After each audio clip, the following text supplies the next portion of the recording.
Dua kali sudah Hari Raya Idul Fitri dirayakan umat Islam di tengah pandemi. Momen Lebaran biasanya dimanfaatkan untuk silaturahmi dan berkumpul dengan keluarga. Namun di masa pandemi, banyak tradisi dan kebiasaan yang harus berubah, menyesuaikan dengan aturan protokol kesehatan. Pertemuan dan mobilitas dikurangi, sementara protokol kesehatan harus dilakukan ketat. Presiden Joko Widodo mengingatkan agar masyarakat tetap taat pada protokol kesehatan. Masyarakat diminta tidak boleh lengah, meskipun kurva kasus COVID-19 di tanah air sedang melandai. Saya minta kepada gubernur, bupati, wali kota untuk terus mengingatkan masyarakat untuk berdisiplin menjalankan protokol kesehatan dan juga bersinergi dengan pemerintah pusat dengan melarang mudik warganya pada Lebaran tahun ini. Sekali lagi, saya tegaskan prioritas nomor 1 tetap keselamatan dan kesehatan masyarakat. Taatilah protokol kesehatan, jangan lengah, jangan menganggap remeh, dan tetap waspada. Juru bicara Satgas Penanganan COVID-19 Wiku Adhisa Smito menegaskan, pemerintah akan mengantisipasi arus balik Lebaran. Pengetatan mobilitas akan dilakukan melalui surat tes negatif COVID-19 pada semua moda transportasi. Selain itu, pemerintah akan melakukan tes kesehatan secara acak. Pemerintah akan mengantisipasi arus balik pasca Idul Fitri. Oleh karena itu, pemerintah terus meningkatkan koordinasi dan kerjasama lintas kementerian dan lembaga dengan pengetatan mobilitas melalui surat tes negatif COVID-19 yang sampelnya diambil dalam kurun waktu 1 kali 24 jam untuk seluruh moda transportasi dari tanggal 18 sampai 24 Mei 2021. Kemudian pemerintah juga akan menggiatkan kegiatan tes kesehatan secara acak di berbagai titik strategis. Berbagai upaya dilakukan pemerintah untuk memutus penularan COVID-19. Namun, pandemi belum berakhir. Jajak mendapat Litbang Kompas 27 Desember 2020 hingga 9 Januari 2021 menunjukkan 58,9% responden puas terhadap tindakan pemerintah pusat dalam menangani pandemi. 30,6% tidak puas, sedangkan 10,5% menyatakan tidak tahu. Berbagai kebijakan dalam bentuk aturan untuk segera mengakhiri pandemi sudah dikeluarkan pemerintah. Semuanya dapat berjalan efektif jika seluruh pihak melaksanakannya dengan taat. Tim Liputan Kompas TV. Idul Fitri di tengah pandemi COVID-19 bukan hal yang biasa. Ada tradisi yang harus diubah demi kesehatan dan keselamatan bersama. Sudah 2 tahun masyarakat Indonesia hidup di tengah pandemi COVID-19. Apa tantangan selanjutnya yang menanti untuk dihadapi bersama? Bagaimana pula memastikan kita bisa keluar dari COVID-19 sekaligus memupuk optimisme untuk membawa bangsa ini keluar dari krisis akibat pandemi. Malam ini saya bersama Menko Polhukam Mahfud MD. Selamat malam Pak Mahfud, Assalamualaikum. Selamat malam, Sofi. Sehat Pak Mahfud ya? Sehat, Alhamdulillah. Gimana, Pak Mahfud, mohon maaf lahir batin dulu nih. Karena sama-sama. Pasti di antara kita karena sering ngobrol jangan-jangan terselip kata-kata yang tidak berkenan. Pak Mahfud, saya mau tanya dulu dong, Bapak tahun ini karena kita sudah dilarang untuk berlebaran, merayakan lebarannya di mana? Tidak ada larangan dari pemerintah untuk berlebaran ya. Larangan pulang kampung maksudnya? Ya. Saya berlebaran di di rumah di Jakarta bersama pegawai-pegawai di rumah yang satpam dan sebagainya. Ada 9 orang gitu, kami berjamaah sholat tarawih bersama. Dan saya bukan sholat tarawih, sholat Id bersama kemarin. Dan saya ini udah 2 tahun juga, udah 2 kali lebaran saya tidak mudik meskipun saya termasuk orang yang fanatik mudik biasanya, tapi kali ini tidak. Jadi belum bertemu dengan keluarga di Madura ya Pak ya? Bertemu lewat virtual, jadi kemarin dengan keluarga saya di Madura virtualnya pas habis berbuka hari Rabu, kemudian kemarin jam 10 pagi dengan keluarga istri saya yang dari Jember. gitu. Bertemu itu saja dulu, dan alhamdulillah semuanya sehat. Ya. Syukurnya begitu. Pak Mahfud, ini kan sudah 2 kali Lebaran kita lewati di masa pandemi. Pasti ada yang dirindukan. Kalau spesifik dari Pak Mahfud sendiri, apa yang dikangenin? Selain ketemu dengan orang tua, keluarga dekat di Madura tentunya. Ya, menurut saya pasca Lebaran ini kan harus dilakukan langkah-langkah juga yang tetap ketat ya. Saya mendapat informasi bahwa tahun ini orang yang mudik itu turun 70%. Artinya meskipun di beberapa tempat ada peristiwa-peristiwa penggerombolan yang luar biasa, tapi ternyata laporannya sekarang jauh lebih kecil dari tahun dulu. Berarti ini berhasil. Tetapi meskipun begitu, karena pandemi ini belum bisa diprediksi kapan akan berakhir dan selalu fluktuatif, bisa naik, bisa turun, maka ke depannya prokes, protokol kesehatan harus tetap bersama-sama kita jaga. Kemudian pemerintah tentu melakukan pengadaan vaksin dan mengatur kerumunan-kerumunan itu agar tidak terjadi, mengatur tempat-tempat umum dan sebagainya, tanpa tentu saja melupakan pemulihan ekonomi nasional. Itu program juga. Tetapi keduanya tidak harus dipertentangkan karena COVID itu adalah fakta, kebutuhan ekonomi nasional tumbuh itu juga fakta. Dua-duanya bisa dikerjakan secara bersama asal kita tertib gitu. Nah, itu yang oleh pemerintah harus dilakukan, Mbak. Dan akan kita lakukan terus ya. Oke, Pak Mahfud, begini, tadi Anda sudah menyampaikan data dari pemerintah yang bilang bahwa ada penurunan sekitar 70% dari warga masyarakat yang mudik karena memang ada larangan untuk pulang kampung di tengah pandemi ini. Tapi bagaimanapun masih ada 30% kalau menggunakan data yang disampaikan oleh Pak Mahfud, ada 30% warga yang nekat ini. Kemarin juga kita lihat beberapa kali yang bergerombol sampai kemudian polisi kewalahan. Tentu ini kan ada hal yang kita bisa pahami. Orang ingin sekali, kangen sekali untuk berlebaran di rumah, tapi kan harus juga memikirkan alasan kesehatan dan keselamatan semua orang. Tapi yang ingin saya tanyakan, sebenarnya kalau melihat ada kejadian seperti kemarin, gerombolan, pemotor, lalu orang berbagai cara berusaha untuk mengelabui petugas. Walaupun mungkin cuma 30%, tapi kan ini tetap akan risikonya lumayan tinggi begitu kan, begitu mereka terkena di jalan lalu pulang ke kampung halaman, jangan-jangan di kampung halaman fasilitas kesehatannya tidak seprima yang ada di ibu kota misalnya. Apa yang bisa Anda evaluasi dari kebijakan pemerintah yang oleh 30% masyarakat Indonesia ini tampaknya masuk kuping kanan keluar kuping kiri, Pak Mahfud? Ya tentu saja kampanye secara besar-besaran. Sekarang ini bahwa turun orang mudik turun 70% gitu ya. Itu kan karena tokoh-tokoh agama juga berperan.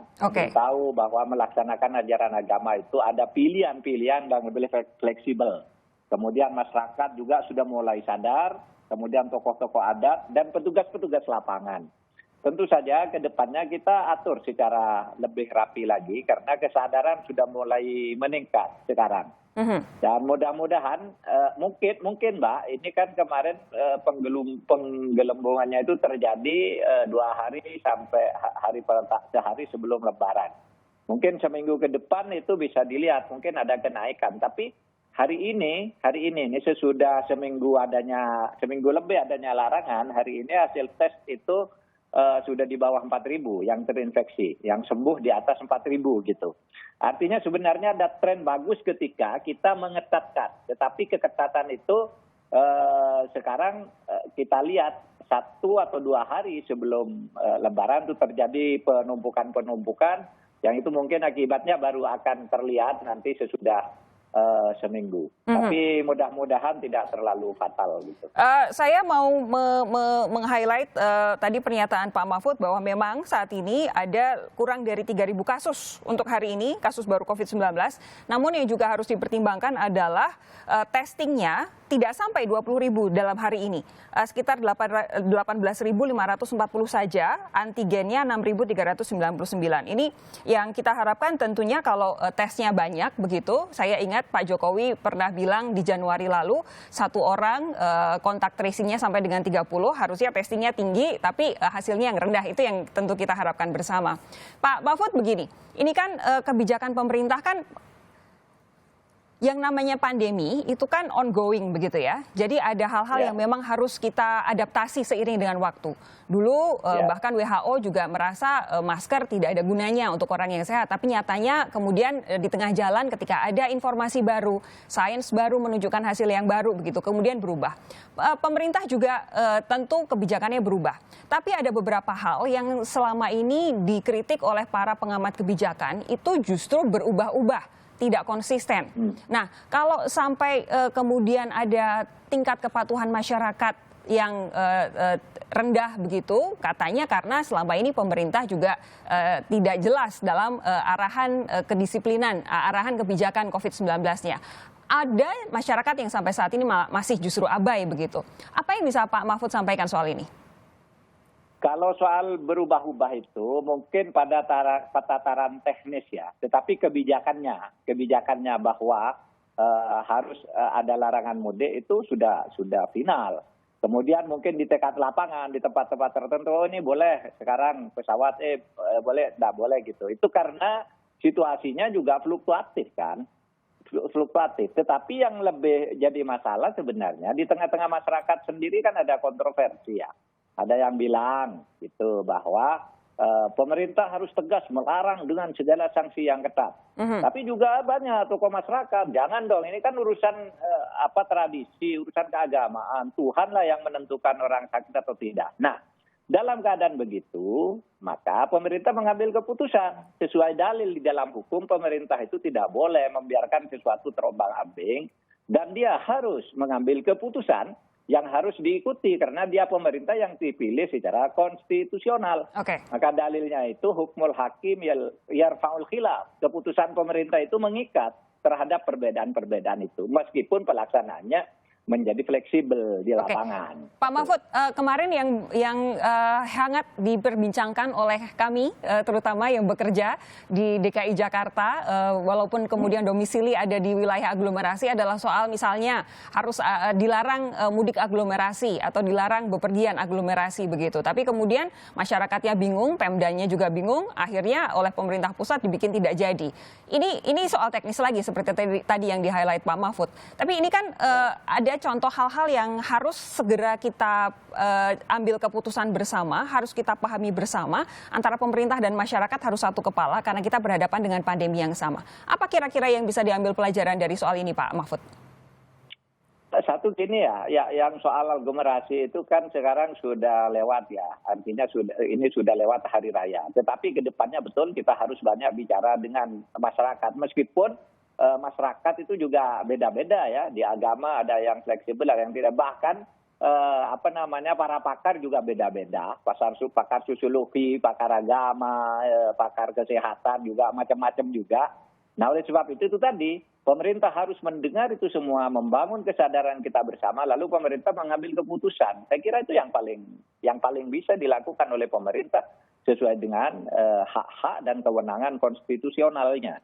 Oleh sebab itu tokoh masyarakat, tokoh agama, tokoh adat, petugas-petugas lapangan dimohon kesadarannya untuk ini semua, untuk keselamatan kita. Ya, Pak Mahfud, ini kan kita sudah masuk tahun kedua pandemi. Masyarakat juga pasti sudah kelelahan, pemerintah juga, saya yakin Pak Mahfud juga pasti juga sudah lelah begitu. Walaupun tetap harus bekerja keras untuk keselamatan dan kesehatan masyarakat Indonesia. Tapi apa sih Pak di tahun kedua ini yang jadi tantangan terbesar menghadapi pandemi COVID-19 sekaligus fokus pemerintah untuk memastikan kita bisa keluar dari pandemi dengan seminimal mungkin korban, lalu rebound ekonominya juga bisa lekas-lekas naik begitu? Ya, pertama vaksinasi ya. Pertama vaksinasi itu pemerintah sudah mentargetkan agar itu bisa sebanyak mungkin hari ini bisa maksimal pada tahun-tahun waktu-waktu ke depan, sehingga proses penyembuhan secara herd immunity itu bisa terjadi. Lalu tentu yang kedua, kampanye tetap secara besar-besaran dan kebijakan tentang protokol kesehatan secara bertahap. Pemulihan ekonomi tentu itu menjadi bagian dari yang harus kita lakukan. Karena sebenarnya pemulihan ekonomi dan COVID itu kan seperti suami dan istri ya, tidak bisa saling menyediakan. Dua-duanya itu sama-sama ada sama-sama fakta gitu, sehingga ini harus diatur sedemikian rupa. Nggak bisa karena untuk pemulihan ekonomi lalu COVID-nya dibiarkan. Tidak bisa juga karena untuk memerangi COVID lalu pemulihan ekonominya diabaikan. Oleh sebab itu mungkin saya bisa memberi kabar gembira bahwa berdasar analisis dan rapat-rapat di kabinet itu kan pertumbuhan pada semester depan sudah akan lebih dari 6. Kemarin kan -5 lalu turun sekarang turun 0 sampai berapa gitu, 0 sampai 3 gitu.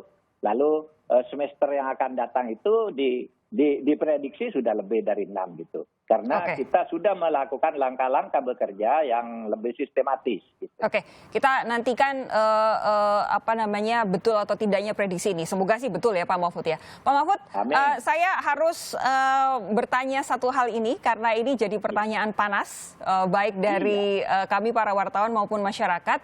Pandemi kan tidak boleh mengendurkan penegakan hukum di tanah air. Nah, yang saat ini jadi sorotan adalah soal polemik peralihan status pegawai KPK menjadi ASN.